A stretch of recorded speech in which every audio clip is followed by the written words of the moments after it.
The pyramids, greatest of the 7 wonders of the world. Deep inside these monuments to the pharaohs of Egypt, in the hieroglyphics lining the burial chambers, are found the first mention of a rather old new phenomenon, the aloe vera. This curious natural beauty was treasured by the Egyptians, who named it the plant of immortality. Aloe vera's first medicinal use is recorded on 4,000-year-old clay tablets by early Sumerian pharmacists. The other great civilizations of biblical times are also known to have valued aloe. Traders promoted the use of aloe and were largely responsible for its spread across Africa, India, and into the Far East. In southern Europe, the Greeks and Romans prized aloe, so much that Alexander the Great conquered the island of Socotra just to possess its aloe fields. Interest in aloe declined during the Dark Ages and rekindled again during the Renaissance. But Renaissance research was primitive by today's standards, and it led to many improperly drawn medical conclusions, some of which still haunt aloe's reputation today.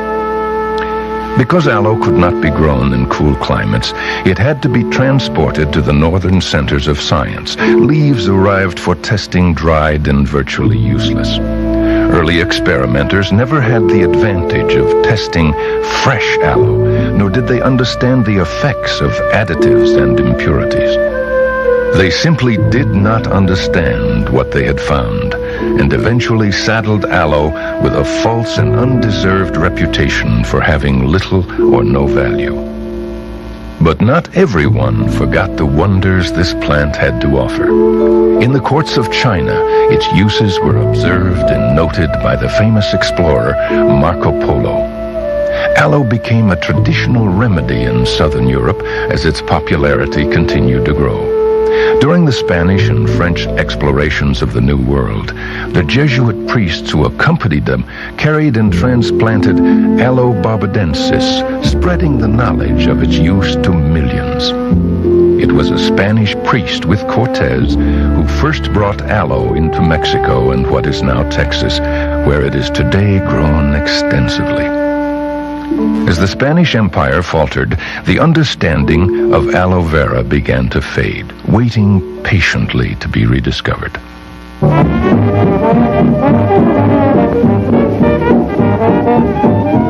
The 30s, desperate times, hopeful times.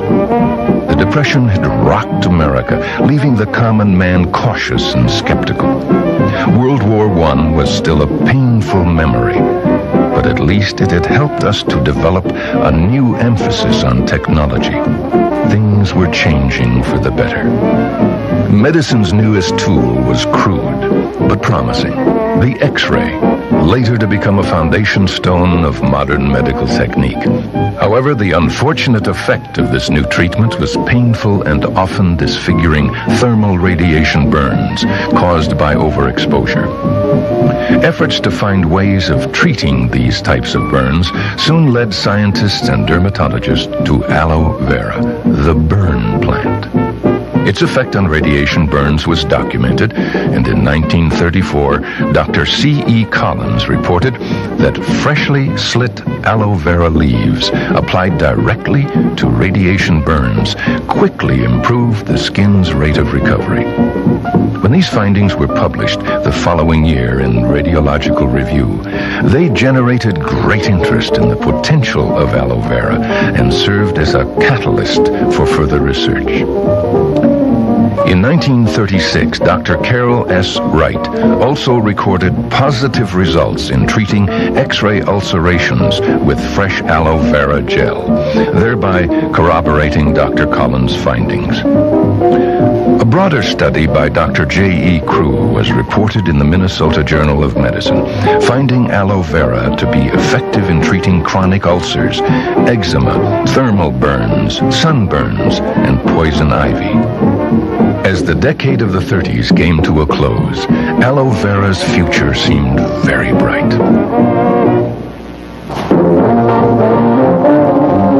The 40s were known as the Big Band era. Glenn Miller zoot suits and flashy new cars were the fashion of the day. Belief in the new age of prosperity and peace was replaced by fear of war. Then war itself. Until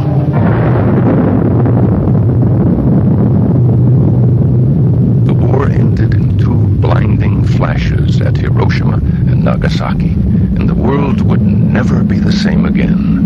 Nuclear warfare had become a reality.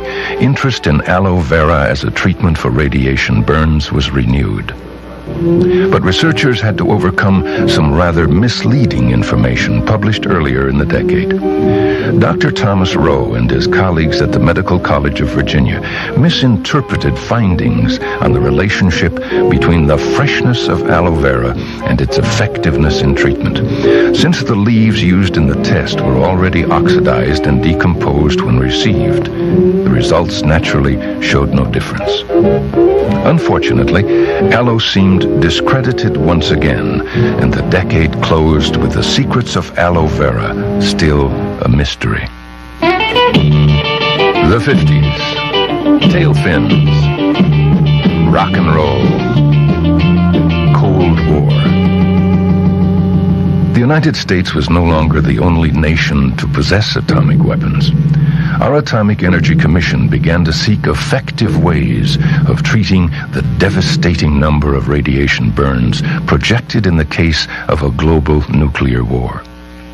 The Commission's testing program led them to reports of aloe treatments for X-ray radiation burns from 20 years earlier. These tests showed positive results with aloe-based treatments, but once again, no direct link was made between effectiveness and the freshness of the leaves. The Commission's tests did, however, stimulate new research.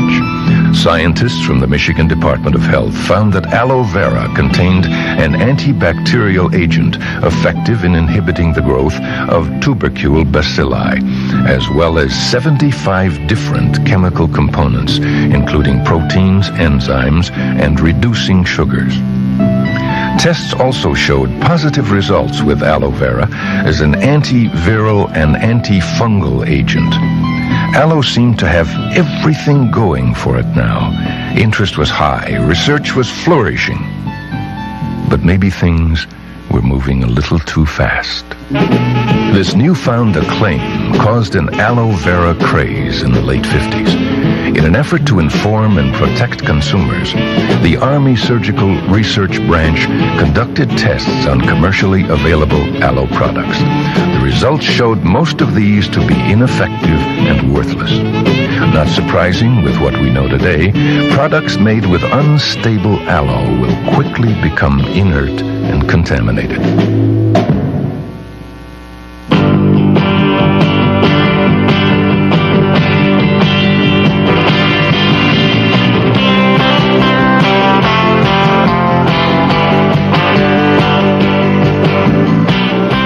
The 60s, a time of change. The Beatles had seen to that.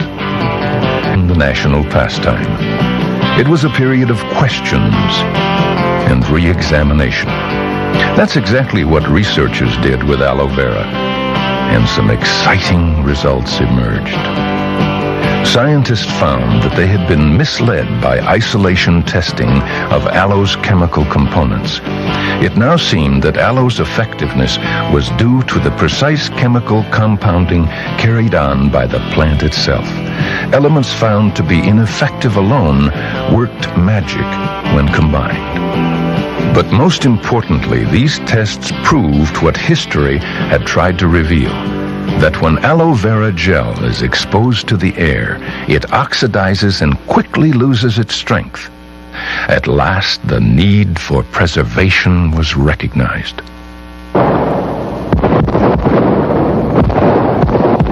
In the 70s, America celebrated her 200th birthday as a more mature nation and began to respond to economic challenges at home and abroad. We realized the value of natural resources, and conservation became our watchword. And as people rediscovered their roots and the world around them, natural became a national password.